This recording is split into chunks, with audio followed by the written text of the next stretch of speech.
Hymn and Invocation of Aphrodite by Apollonius Sophistes. O Muse!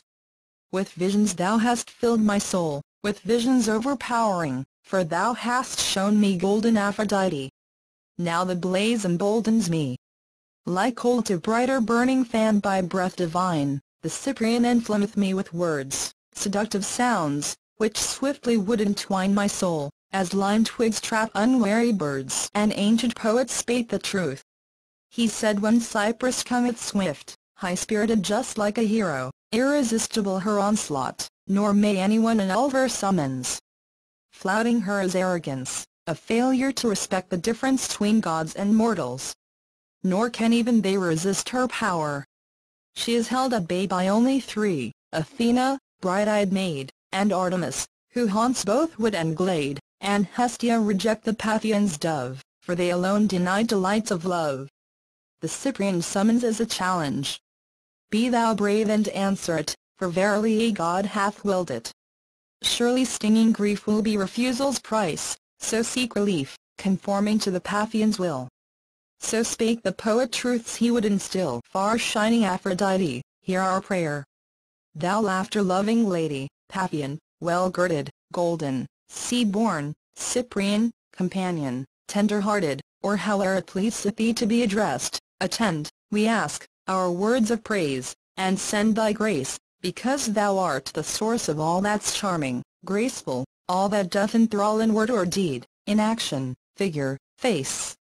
For thine is the allure that doth enlace our hearts as one, for as the charmed is bound, so also is the charmer quickly found surrendering, with yearning undisguised, the compromiser gladly compromised. But irresistible is even this, seducer falling to seduction. Bliss repaid is twofold bliss, drawing tight the bonds about them both, in shared delight. Now I call in ancient sounds, Aphrodite crucosephain glucumelico he calilaut the appendime hitira sumorpho, or whatever name doth please thee, hear. If ever I've appeased thee, now attend my prayer beseeching, see my hands toward thee reaching, know my love is everlasting. Lady, grant the gift I'm asking and appear before us, whether now sojourning deep in nether regions with the Queen of Hades, or in heaven with thy ladies, founts of allure, the Graces, fair their form and fair their faces. I request thee, leave thy station. Grant to us a visitation. Show to us thy face delightful. Let us worship thee as rightful, shapely form that's thine adoring. Hear our voices now upsoaring to the heavens from our chorus.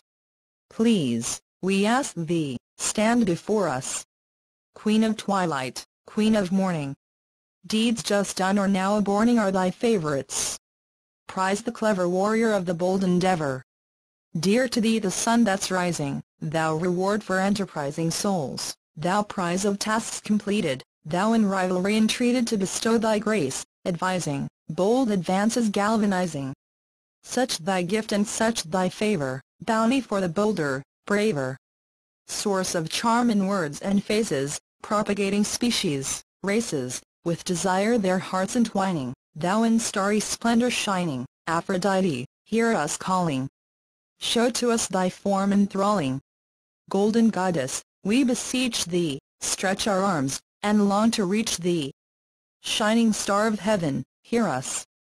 We implore thee, come thou near us. Hear our holy hymn rejoicing and thy praises loudly voicing. Shining star of heaven, hear us. We beseech thee, come thou near us. See our faces toward thee turning. Feel the flames within us burning. Shining star of heaven, hear us. We beseech thee, come thou near us. Show thy features. Hold us spellbound. Come thou lady, goddess, gold-crowned, merciful and mighty, laughter-loving Aphrodite, a shining star. It's streaking through the skies, descending earthward, dazzling to my eyes. A vision receth, showing through the glare, a scene of beauty, overwhelming, rare. I see her temple standing by the shore of Cypris, glistening marble walls and floor reflected in the rippling water, stark against the sacred grove's deep green, and dark the columns flanking there the open door, through which, in the serene interior, I see her holy harlots, standing there, devoted to their goddess, eagerly to share the gifts of Aphrodite. There's no shame to sharing love's embraces in her name. Below the sea appeareth now a light that gloweth green, as when a candle bright behind an emerald burns. The sea is churned with froth and foam. A figure is discerned arising from the depths, a form divine, the Cyprian, approaching on the brine. She cometh quickly, skimming over wave and water. Such a scene we would engrave upon our hearts forever. Steppeth she from off the cockle shell. Our earnest plea was heard. Now look upon the golden one, attractiveness without comparison is hers. Embodied beauty is her gift, whatever form doth most the heart uplift. O gracious Muse, bestow on me, I pray, the words to do her justice, nor betray the goddess of all beauty, charm and grace, weight or tracks in action, word or face. Before us, confident in her control, she standeth proudly, bright eyes piercing, soul enflaming, nor denying her allure, in works of love unbashful and secure. Our admiration's obvious. A smile doth part her lips, and turneth she awhile before our gaze, but slippeth now her gown, the strap upon her shoulder falling down so naked now from nap to arm we see the swelling of her chest, that like the sea doth rise and fall in measured rate, and both the heart and eyes doth captivate. As she approacheth with a careful stride I see a tremor that doth coincide with every step, beneath her gossamer attire, a motion unmistakable, a lure she knows is inescapable. The Paphian, stopping in our steady gaze, with insolent eyes accepteth all our praise. Her hip outthrust, she standeth there, her brazen posture an unspoken dare to us.